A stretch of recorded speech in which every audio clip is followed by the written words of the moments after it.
We're digging deep and asking the questions we need to ask. Years of stress, and not just emotional. I was depleting my body. I was malnourished.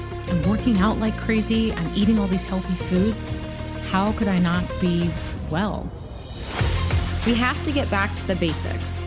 We can change the way our genes are expressed. Anyone that wants to improve their health or upgrade their health, they should be biohacking. My name is Renee. And I'm Lauren. We are the Biohacker Babes. We're sisters, and we're joining forces to empower you to become your own biohacker and upgrade your life. The Biohacker Babes podcast aims to create insight into the body's natural healing abilities, strengthen your intuition, and empower you with techniques and modalities to optimize your health and wellness. Because life is too short to not feel your best every single day. This podcast offers health, fitness, and nutritional information and is designed for educational purposes only. You should not rely on this information as a substitute for, nor does it replace professional medical advice, diagnosis, or treatment. If you have any concerns or questions about your health, you should always consult with a physician or other healthcare professional. Thank you for joining us, and welcome to the show. Welcome to episode 3. Today we are talking about recovery, most specifically recovery from your workouts. But this can also relate to stress recovery from a day at work, a traumatic event, and many other things. So recovery is a hot topic right now, and we're hoping to really break this down for you because if you're not recovering, why are you even working out? Yeah, so proper recovery is really being able to balance an exercise plan with your recovery plan as well. So incorporating these recovery activities are just as important as working out. You really want to see a balance between what we call working out, where you're actually expending or using energy from your body, versus working in, where you're actually increasing energy within. That could be something like, Qigong or Tai Chi, yoga, something a little more gentle where you're still technically exercising, but you're actually gaining energy in the body. So you really want to see a balance between the working out and working in. But for us, recovery is also your ability to really meet or exceed performance in some activity. So every workout should be better than the previous one.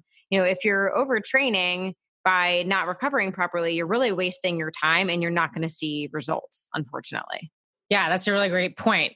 So to follow up from our sleep episode, there's a really strong connection between getting the right amount of sleep and the body's ability to undergo protein synthesis and muscle repair. So if you're breaking down your muscles while you're working out, there has to be space and time for these muscles to repair. And a lot of that happens during sleep, but also just happens between workouts. After your workouts, we need to figure out how much time needs to happen between workouts. And also, if you did not hear our sleep episode, go back because a lot of the recovery happens in sleep. When we sleep, our bodies create amino acids, which build muscle, and we also create growth hormones, which keep your muscles active and healthy. So if we're not getting the production of those two things from sleep and proper recovery, then your muscles are not going to be functioning optimally. They're not going to be growing optimally. They're not going to look as good. It's really hard to show up to a workout if you're tired, fatigued, or too sore because you really put yourself through it the day before. But there's also a huge mental component to that, right? I know Renee can chime in on this, but being motivated to do your workout is a whole other topic. I think if you're tired, you're probably not motivated to work out. So if your brain didn't get that detox and cleansing overnight that we talked about in the sleep episode, you're mentally not going to be as sharp or as focused when you show up to the gym. So we need the muscle repair, but we also need the brain repair. So all these factors show up so that you're ready to do that workout again. And there's so much positive effect that sleep can have on your workouts, but we also have to find our own boundaries here. Like no amount of sleep is going to compensate for overtraining. If you're sleeping 10, 11 hours a night, wow, I'm impressed because I can't do that. But there's no amount of sleep that's going to fix your overtraining or too much exercise. So we can very clearly see that there's a lot of detrimental effects from overexercising, and we'll get into that. Yeah, and I think before we dive into that, a really important concept for everyone to understand is how the autonomic nervous system works. It's pretty simple. You want to just think of it as two parts. We have our sympathetic nervous system and our parasympathetic nervous system. It's just two, and you want to keep them in balance. Unfortunately, most people are more in the sympathetic state throughout the day. Sympathetic, you want to think of as our fight or flight response. So it's this catabolic state. It's what's activated during a workout, a really stressful day. We have an increase in heart rate, increased blood flow to your muscles, which allows you to, right, fight or flight. So it's really this like acute short-term situation. Your body thinks it's an emergency. This is also necessary because if you think really back at human history, we really needed this when we had a saber-toothed tiger chasing us, or maybe we were running after our dinner. Like, it is a very necessary component to our health. We just need to find that balance, because if we have sympathetic dominance, then we see this cortisol dysregulation, weight gain, especially in the belly, right? The cortisol belly, and then also insomnia and so many other health issues. So that's the sympathetic state. On the other hand, we have parasympathetic. You want to think of this as your rest and digest. It's this anabolic state.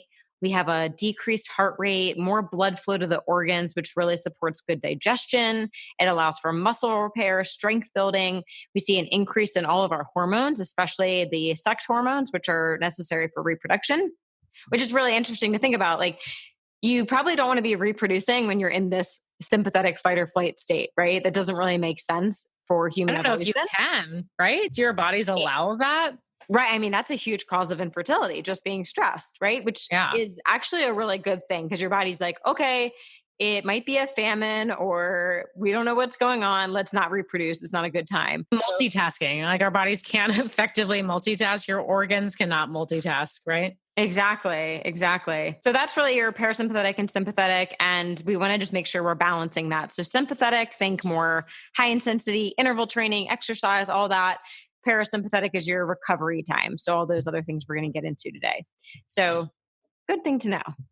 I love that. And I just want to say, I feel bad for the saber-toothed tiger. I feel like he's really gotten a bad rap recently, where everyone's talking about evolution and this fight or flight thing. And the example that always comes up is the saber-toothed tiger. So apparently we were only being chased by saber-toothed tigers. And no one I know. I don't know how that started, that we like wanted to always talk about that. I don't know if it was the paleo movement, or I'm sure more things tried to kill us and eat us other than I the mean, something about tiger. saber-tooth is just terrifying. So I guess it's the perfect example. But I think that was a really great way to explain the nervous system, Renee. So we're just trying to find homeostasis. We're trying to find balance between the two. And I just want to remind everyone that stress isn't always negative. We've mentioned this before, but I know that's a hard one for our brains. It's hard to wrap our minds around this. But stress is positive and negative. Exercising is stressful to the body. No matter what you're doing, it is a stressor.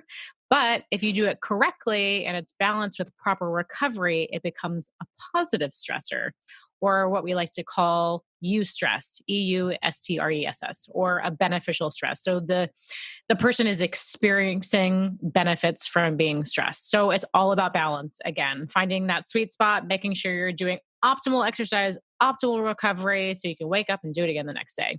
Yeah. And so if we dive a little bit deeper into what really happens when you overexercise or when you're under recovered, a little bit of the science here. So we know that it actually depletes your bone building nutrients. So when you're in a stress state, your body is using more nutrients, it's excreting them much faster. So we see this especially for like the B vitamins and magnesium, which is why those are typically in these kind of anti-stress formulas. Because we deplete these nutrients and it weakens our bones, and then we are at an increased risk for stress fractures, among many other things. And I personally experienced that. I'll share that later. What else do we see? We see muscle fatigue. So that increases your risk for injuries, right? If you go to the gym and your muscles are not fully energized and ready to go, you're going to be more likely to get injured, which is obviously not a good thing. We also see a decrease in hormones, especially the ones that help with increasing muscle mass, which I'm pretty sure is why we're at the gym, right? So we see this decrease in especially human growth hormone and testosterone. And without those, we can't gain the muscle that we want. So again, you're wasting your time in the gym if you're over exercising. Can I just chime in that women do need testosterone and human growth hormone as well? I think there's a myth that that's more male related, but women do need those things. Oh, yes. Really good point. And also another thing about human growth hormone is you need to be sleeping to get the secretion. So again, sleep.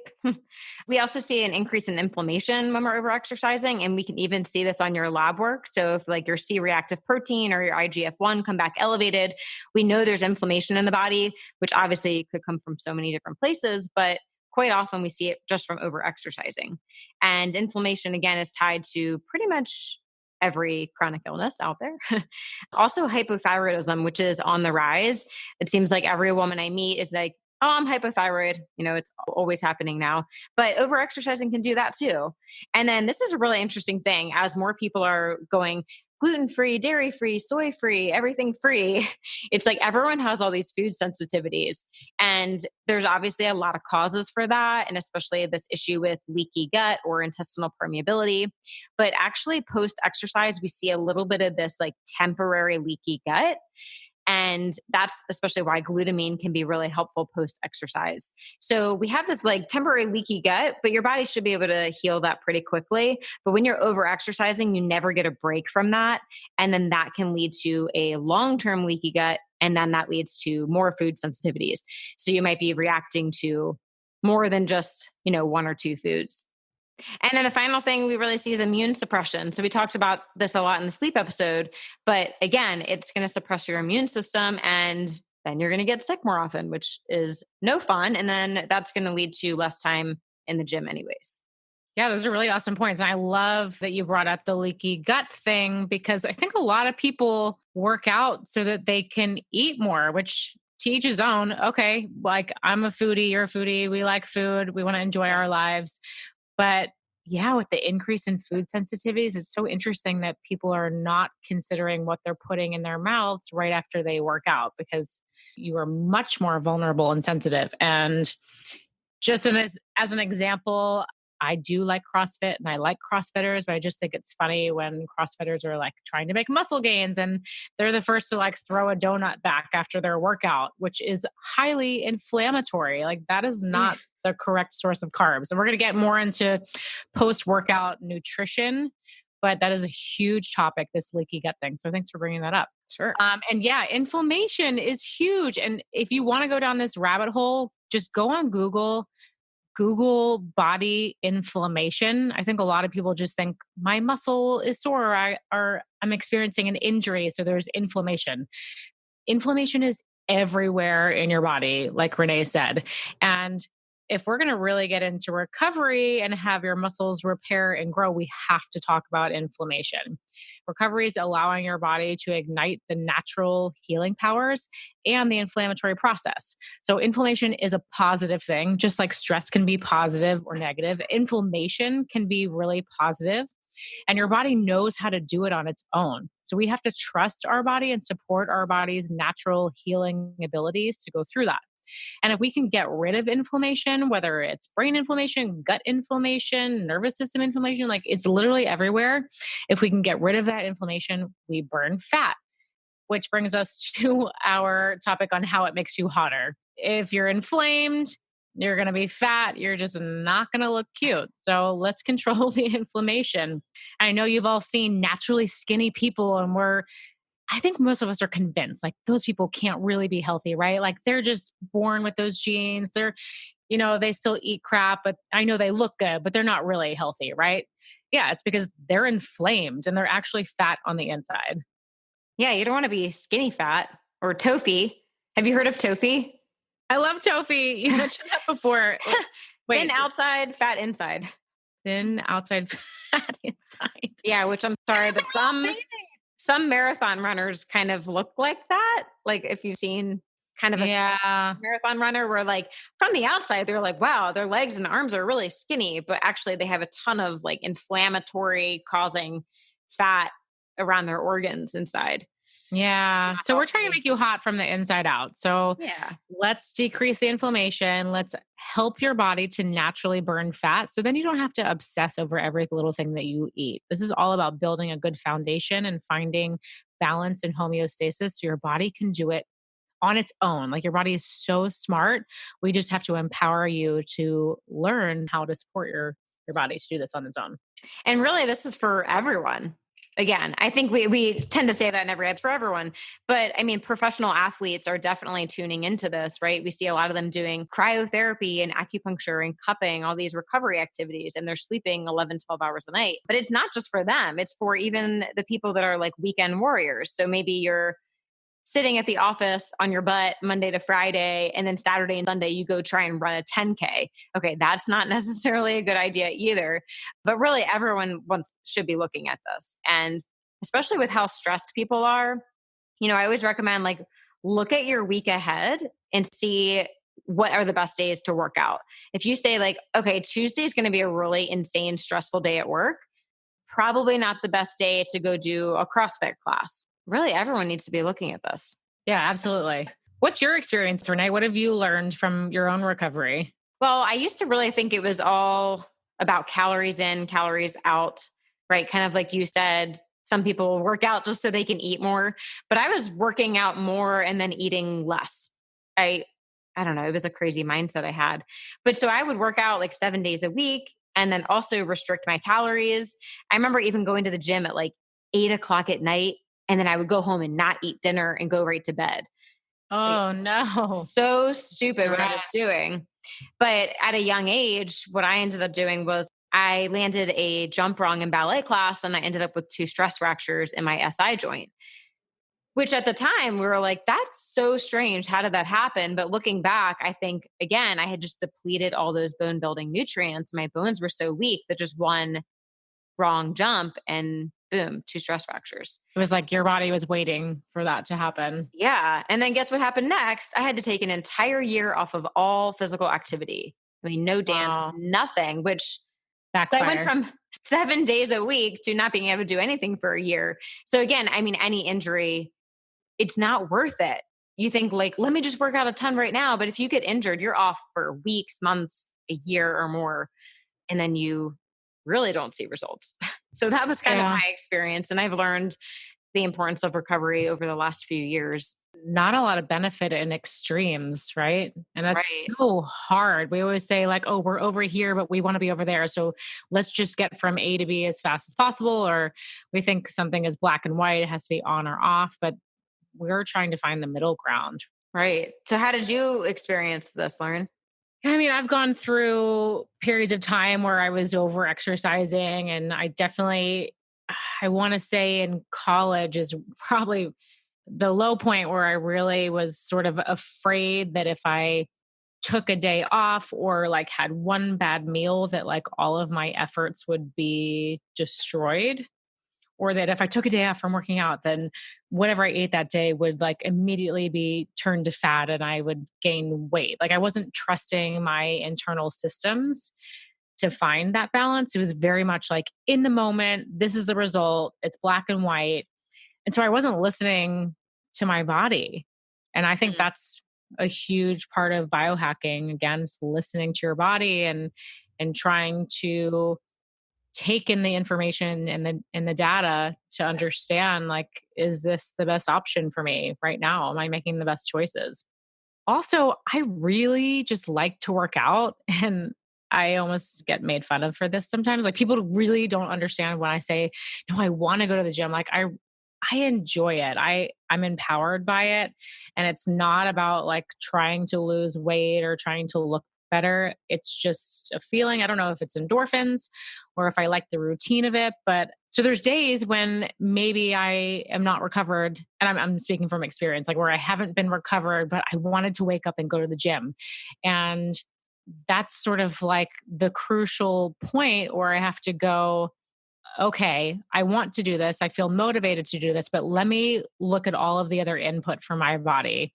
Am I recovered? What's happening with my muscles, my brain, my sleep, all of these things that we're talking about? And is this the best thing for me in this moment? Like you have to be honest with yourself. And I think my journey is that I haven't always been honest with myself because I haven't trusted my body to do what it's best at.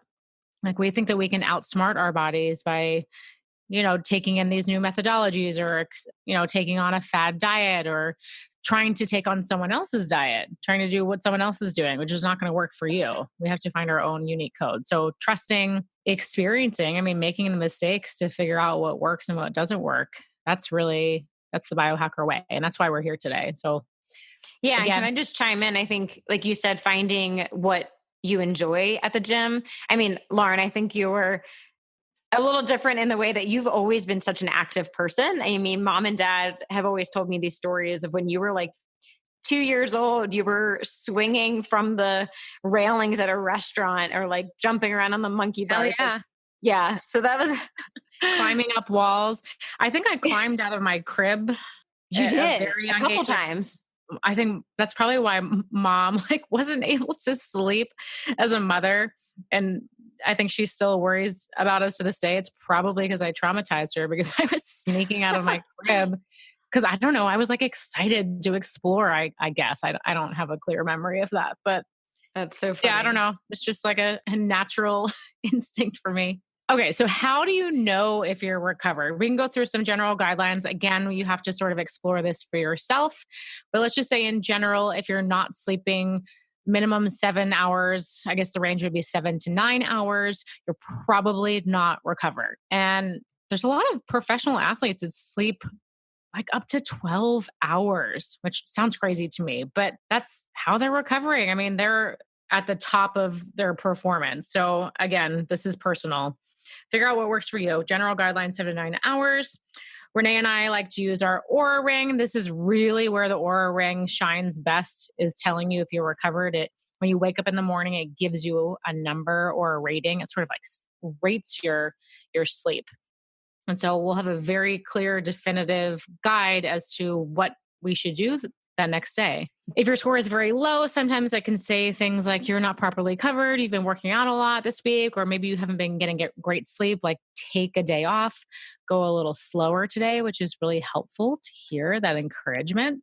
Or sometimes it'll be like in the 90s and it's like you're nailing it, really go for it today. And I love that because that's motivating in so many ways. Because ideally, we would like to be able to ask our bodies and just intuitively know, but I think it's really helpful to have quantitative data in regards to this. So it's taking in all of these different factors. It's taking your morning heart rate, it's taking your heart rate variability, it's taking your respiratory rate, all these factors to sort of do its own equation and come out with this magical number that's going to guide your day. So cannot talk about the Aura Ring enough. I love it. This has been really helpful to me on those days where I'm like, I really want to work out, but maybe I should listen to this, or it at least makes me hit the pause button and go, okay, I need to really tune into my body and figure out if this is how I should be running my day. Number 3, so measuring your morning heart rate. If you don't have an Aura Ring, this is something you can do at home. Take your morning heart rate, like first thing when you wake up in the morning before you get out of bed. You can listen to your radial pulse for 60 seconds, write it down. I would do that every single morning at the same time for about 3 weeks. And then you just want to notice any outliers. So we can look at 7 beats or more is abnormal. So any outliers would indicate to you that you are not optimally recovered. That's great. And to just add a little bit more with the HRV testing, like you said with the Aura Ring. So to get back to basics, so HRV is heart rate variability testing. I actually find a lot of people aren't familiar with this testing, but it is super fascinating. So it's literally looking at the variation between each heartbeat. I think a lot of people think like, oh, your heart just beats like the same every minute, right? But no, there's actually variations that these types of technology can pick up. So the Aura Ring is actually doing this kind of testing throughout the night, but then you can also just do an HRV test in the moment. So by looking at the variation between the heartbeat, you can see how stressed or how recovered your body is. Yeah, and it's also actually telling you if your nervous system branches are balanced. So you talked about parasympathetic versus sympathetic. It's actually measuring the variability and indicating if the branches are both functioning, right? Again, it's about the balance between the two. Exactly. Yeah. And so even if you don't have an Aura Ring, you can do something as simple as download the app Elite HRV. And then if you have a chest strap that connects to your phone, you just need maybe 5 minutes in the morning to test your HRV. But again, similar to testing your heart rate, I would try and do it every morning, same time of day. If you are laying down, make sure you're always laying down or sitting up, whatever. Just keep it consistent. And then after a week or two, you'll get a lot of really good information. So that's a cheaper way to do that. And then on top of that, you could also look at your body temperature in the morning. For a lot of women, I know you're doing this to track your cycle, but again, any extreme variations in body temperature could mean you're not recovered. But for women, obviously, the start of your cycle and then when you're ovulating, you are going to see a drastic change in temperature. But other than those 2 days, you should see a pretty consistent temperature every morning. Also, are you hydrated? This is a really easy test to know if you're hydrated. Just look at your urine. I know, super fun. So But easy. You just tip your head right down. yeah, like how can you miss that? You want it to be this like very pale yellow color. If it ends up being darker, you're definitely not hydrated. If it's completely clear, you could actually be drinking too much water, which is not a super common thing, but it can happen. So definitely watch out for that.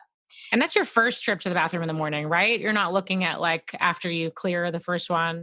Yeah, I mean, I still pay attention throughout the day, but I do take into consideration like, did I take B vitamins or did I eat something that could change the color? Like, you Oh definitely want yeah, to. I've experienced that like neon color. Oh, yeah. Thanks, B vitamins. Yeah. So, yeah, as long as you're considering that, it's all good.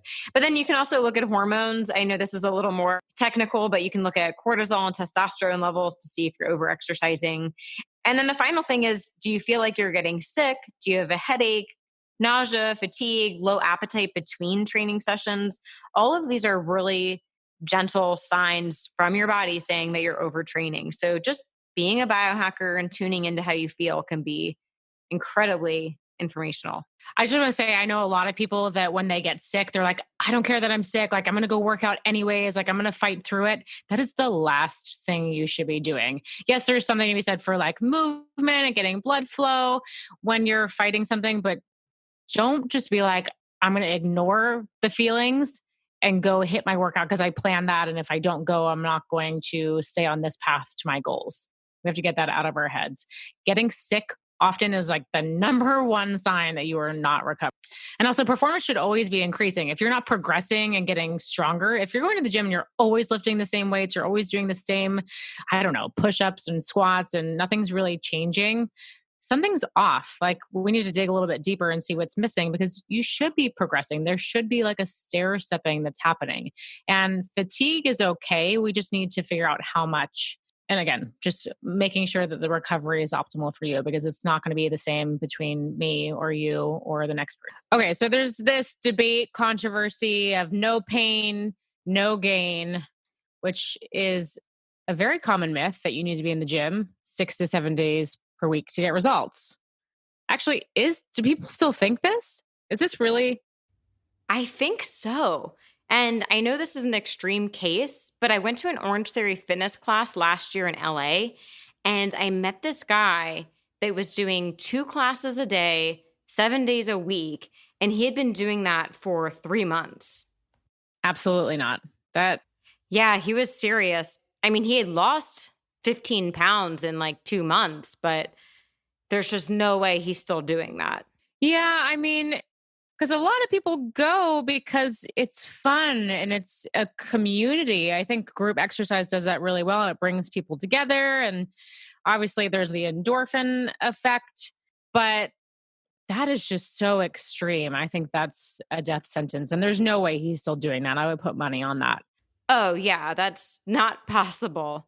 And my question to you as a trainer is if you're able to do 2 of the same workout within the same day, like, are you really pushing yourself hard enough in that first workout?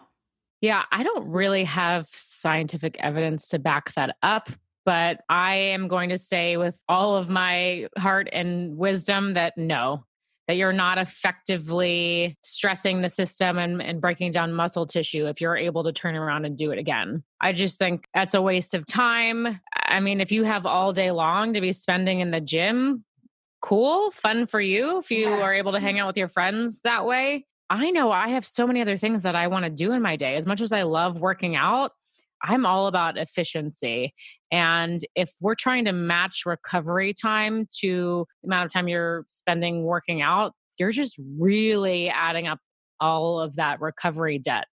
So you're not only increasing your workout time, but you're increasing all the time you're going to have to spend unwinding what you've done to your body. So just to come back to the no pain, no gain, like pain is an alarm system in your body. It's your body's way of saying like, hey, be careful. You're pushing the boundaries. Something is about to go wrong. And that's not something to work through. That is like a notification that you get on your phone, like, hey, let's check in. Yeah, professional athletes work out 4 to 5 hours a day, but that's their job and they're sleeping up to 10 hours a night. You want to be healthy and hot, you do not have to kill yourself, especially if you're not getting paid millions of dollars to do it. And Yeah, I've if you want to pay me millions of dollars, I will work out that hard and sleep all night. Like, Oh, sure. We can start this conversation all over again. Show me the oh money. gosh, But no. I have personally found way more success in working out less. Like I used to work out at a studio that required, gosh, like at very minimum 60 minutes of intense cardio and weight training every single day. And I felt like crap. And like short term, sure, my body looked good. But as time went on, I realized it was really backfiring. It was getting harder to recover. It was getting a cortisol belly. It was harder to see the effects from eating healthfully or making the same choices that were made before and had a good effect. Like everything just started to reverse. And when I stopped doing that, when I started doing way less, I started feeling amazing. I've never felt better, really. So now I don't work out hard or like intensely more than 3, like maybe 4 times a week. And that works so well for me. And I've also seen this work wonders for my clients. You know what? They all feel amazing too. You do not have to That's spend great. every single day at the gym unless you're really going kind of easy and you're showing up because it's social and it makes you feel good. There's definitely something to be said for that. But if you're trying to find results and change your body, pull back. Less is more, I promise. Yeah, I totally agree. And obviously, going to get more into nutrition in future episodes. But I think focusing on nutrition for some people is more important than getting to the gym just because, people think, oh, I need to go to the gym to get 8-pack abs. But what are you eating? I mean, obviously, that's a whole other rabbit hole. And people are always asking, like, oh, what's the percentage? We know like abs are made in the kitchen, blah, blah, blah. Yes. Yeah, they are. It's important, but it's really just finding out the right ratio and figuring out how much you can push your body to have that positive stress effect. It's all about the balance of stress, positive and negative. Yeah. All right. So I think we've really driven home the idea that we need to be recovered. So let's go ahead and jump into our 8 tips for better recovery. Starting off, number 1 is to alternate your training days with recovery days. Or if you really want to work out every day, we definitely recommend alternating energy systems. So that's aerobic versus anaerobic. So make sure you're really scheduling in those days for recovery, things like yoga, maybe Tai Chi. And I always recommend looking at your schedule like a week ahead of time and seeing, okay, what days are the most stressful? If you have a really insane day at work on Tuesday, probably not the best day to do a CrossFit workout, but just plan like a week ahead the best you can. And number 2, listen to your body. We are going to keep telling you this as biohackers, but you have to be aware of what's going on in your body. The more you can tune in, the more you're going to learn and the greater success you will have. Coach, can I just jump in real quick? That sort of contradicts the first rule, having a plan for your workout. Like that is great. I think you should definitely lay down a plan, but also you need to be flexible with yourself. And if you wake up on a day when you're supposed to do X, Y, and Z for your workout, because you said today I'm going to go hard, but you wake up and feel like crap, listen to that. Oh, yeah. I think that's a really good point, just to be flexible with your schedule. And I've experienced this a lot where I plan to have a day off or maybe a recovery day where I'm doing yoga at home, but then I wake up and I see my HRV score is phenomenal. So I'm like, I guess I'll go do a really intense workout today. And I do, and then I feel really good. So definitely being flexible is really helpful. Oh, so you do have a plan B. You have an intense workout. You have options. So you don't wake up going, oh, what am I going to do? This is not how I planned for it. I mean, planning is key. I think for me, just planning an hour or an hour and a half of where I can exercise each day, just having that time blocked out, and then I can be flexible. Do I sign up for Orange Theory last minute and run over there? Or maybe I just stay home and do yoga. So yeah, I definitely have a plan B.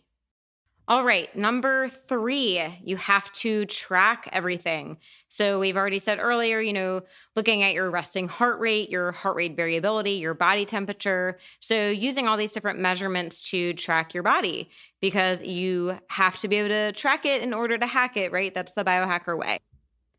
Number 4 is sleep.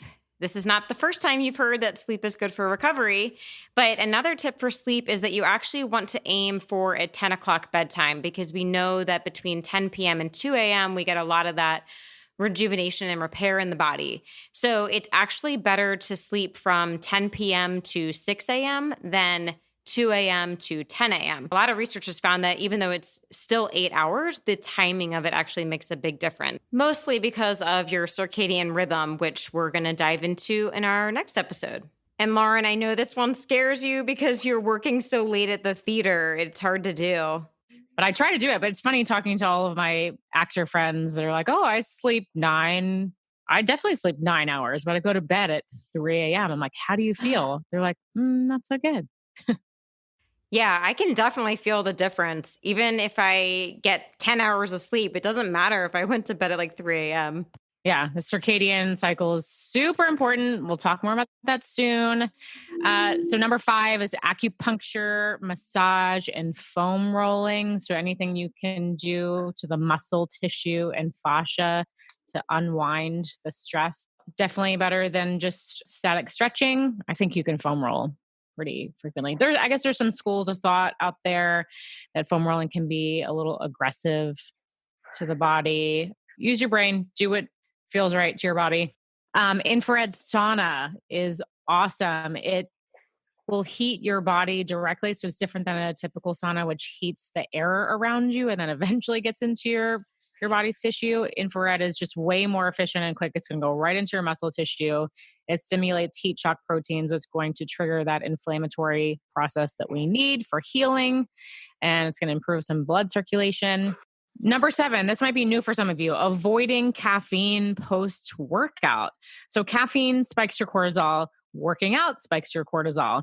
So what you don't want after a workout is to continue to spike your cortisol when you need to immediately start recovering. So we're trying to clear that cortisol so that the body can go into anabolic mode, which is your rest and recovery. So I do coffee before, avoid it after. And then the last one, pre-post workout nutrition specificity. We talked about this a little bit, not eating crap before and after, especially after because of the leaky gut issue. We are going to do a full episode on this. You can send us your specific questions, but what you're eating and when has a lot to do with the results that you're going to get from work.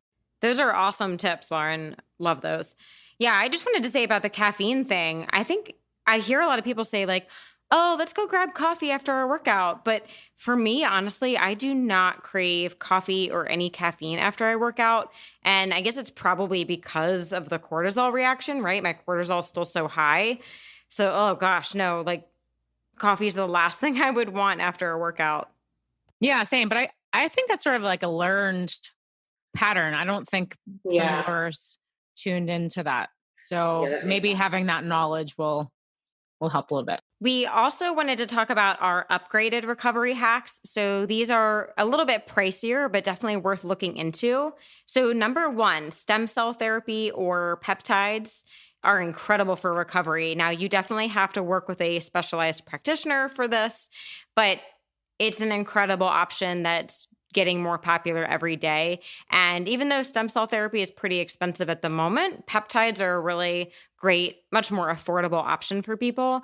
And I also just wanted to point out there's one that's incredible for soft tissue repair called BPC 157. And actually a lot of athletes are using it. So that's pretty cool. Also, number 2 is PEMF and vibration plate. I think vibration plate, a lot of people have seen these and they're pretty familiar with, but PEMF is actually less known, but if you haven't heard of it, definitely look it up online. It's called pulsed electromagnetic fields. And this therapy, I actually had an amazing personal experience with it. Long story short, I healed my back injury almost in like 3 days. I could barely walk or stand without being in pain. And in just 3 days, I had kind of a miraculous result from using the PEMF. So that's definitely one of my favorite upgraded hacks. Yeah, and depending on where you live, I know New York has many places where you can access these. Vibration plates are in a lot of gyms right now. There's a lot of studios that specialize in EMS and PEMF Pulse Centers, that's a specific company. They are opening locations rapidly. Yeah, definitely. Pulse Centers is amazing. But Lauren, you're so fortunate to be in New York because you have access to so many of these therapies. I mean, we don't really have this in Vegas yet. It's coming. It's coming. It's all growing. It's really exciting that this stuff is quickly infiltrating, especially bigger cities. Number 3 for upgraded hacks, cryotherapy. So unlike the infrared sauna, you're activating cold shock proteins that will trigger amino acids and growth hormone production, which is what we talked about your body producing when you're sleeping. So this is really cool. It's pretty miserable being in a cryo chamber. It's 3 minutes of super intense cold stimulation, but you can do anything for 3 minutes, and you're getting these amino acids and growth hormones that you really have to sleep for 8 hours to get. So that's going to protect your muscle from tissue damage. It's basically cleaning out the garbage that you created from the workout stress. Number 4 is one of our favorites, the Joovv red light or any red light therapy. It can be compared to a sauna. The red light is actually going into your cells' mitochondria, and it's going to make everything work better. So we're creating antioxidants that reduce oxidative stress from exercise, which is associated with muscle fatigue. The antioxidants also create the heat proteins that protect your cells from stress and from early cell death. I love to use this actually morning and night. If I have something that's hurting me, I'll put it directly on there. Otherwise, it has a great systemic effect if you're just exposing the entire body. Yes, I love my red light. Oh, it's the best. And I was actually reading an article last night about this UFC fighter that uses the Joovv. He swears by it for cutting down on inflammation and speeding up his recovery time. So I thought that was pretty cool to hear. Yeah, there's a lot of products out there. I mean, Joovv is our favorite company, but I've seen devices on Amazon. They have a lot of like handheld devices now, so you can take them everywhere you go. Joovv makes full body lights. Joovv just came out with a handheld one that you can travel with. Yeah, Joovv Go. And I just want to say there are a lot of red light therapy devices on the market. And I'm certainly not an expert in red light therapy, but I would highly recommend that you do your research if you do want to buy a unit. Now, I can stand behind Joovv. I've done my research. I've met the creators. I've personally used it for over a year. So I love Joovv, but if you wanted to go with a different brand, I would just recommend that you really do your research. Yeah, me too. I'm with you on that. Okay, so quickly, our favorite hacks. Let's just go through and Renee, tell me your... Well, you made me pick 3, which was really hard. But I have to say, number 1 is obviously my Oura Ring. I know I have talked about that so much this episode, but it's just so helpful for me. I love waking up in the morning. I plug it in and I see what my score is for the day. And then I can totally determine what my day is going to look like, what my workout's going to be. So definitely the Oura Ring is number 1.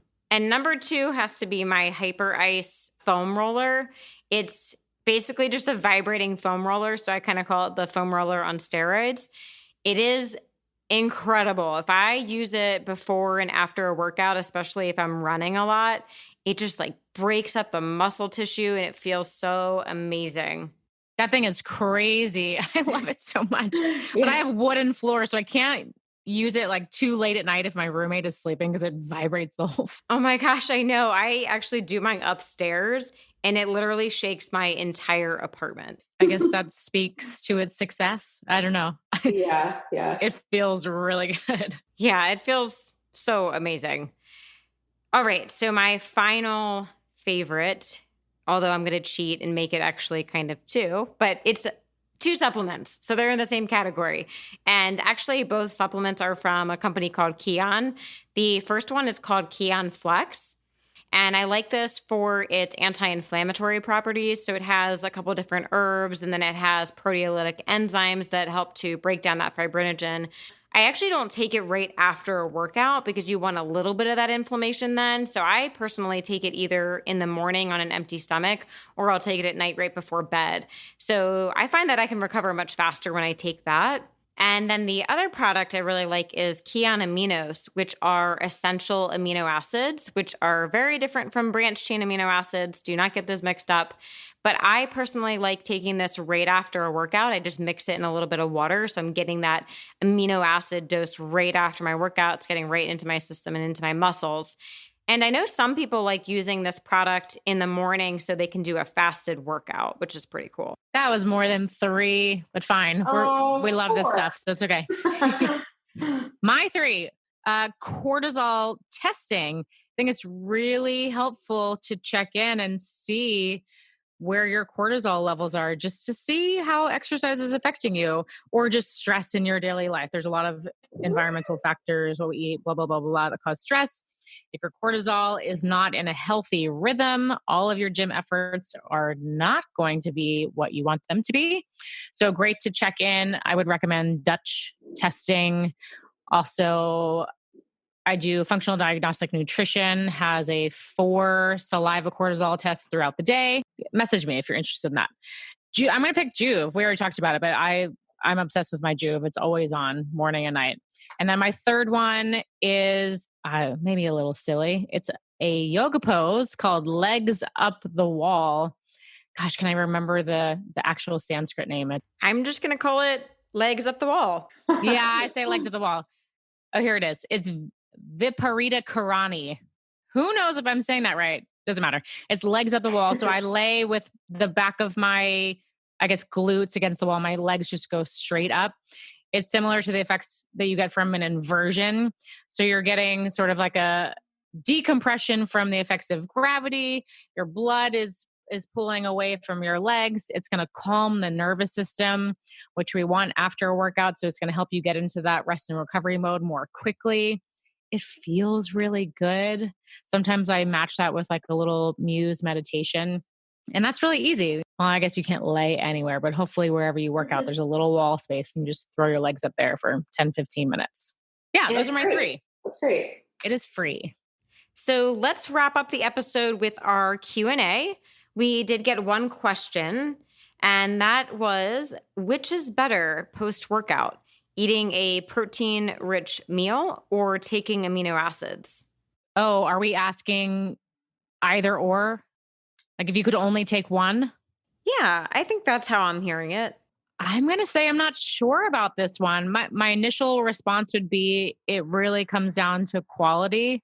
What's the quality and the source of the protein you're eating? And then also what's the quality and source of the supplement that you're taking? Renee, we take the Kion essential amino acids, which we trust is a really quality product. I want to say I would probably, if I had to, choose the amino acids. And also there's just a lot of debate on what we should be eating after a workout. And I'm going to say it's really individual. Some people can fast after a workout. It depends if you fasted pre-workout. I don't think you have to eat immediately. It's really person dependent. You have to find out what works for you. So I'm going to say, yeah, aminos. Yep, I would agree with that. But I would only do the essential amino acids, not the branched chain amino acids. Right. And I don't know if we already break this down, but the branched chain amino acids are your body makes those. So if you're taking them in, you're sort of shutting down your body's natural response to create them. Is that right? Right. So your body can't produce these essential amino acids, but they are essential. Your body does need them for so many things in the body. And the cool thing about the Kion aminos is there's a 99% utilization rate. And you may be wondering like what that really means, but just to give you a comparison, like egg protein, the utilization rate is around 48%. And then for animal protein, other meats, it's even lower. So that's like how much of the protein your body's actually using. And then my other concern is after a workout, by the time you get home and you cook your food and then you sit down and you eat it, it's like, oh my gosh, how much time has gone by since your workout versus the amino acids, you just mix in water, it's right into your body immediately. So I think that's much better. Oh, yeah. That's a great point. Cool. So hopefully that answers that question. All right. Awesome. Thank you so much for sending in your questions. We're going to get into circadian code in our next podcast. If you have more questions about recovery, we'll do a bunch more episodes about this stuff, actually the pre and post-workout nutrition. Send us your questions. We really appreciate you hanging in and listening to us and supporting us. Yes. Thank you so much. We will see you next time. Love this episode of the Biohacker Babes podcast? Head over to Apple Podcasts to subscribe, rate, and leave a review. We truly appreciate your support. Until then, happy biohacking.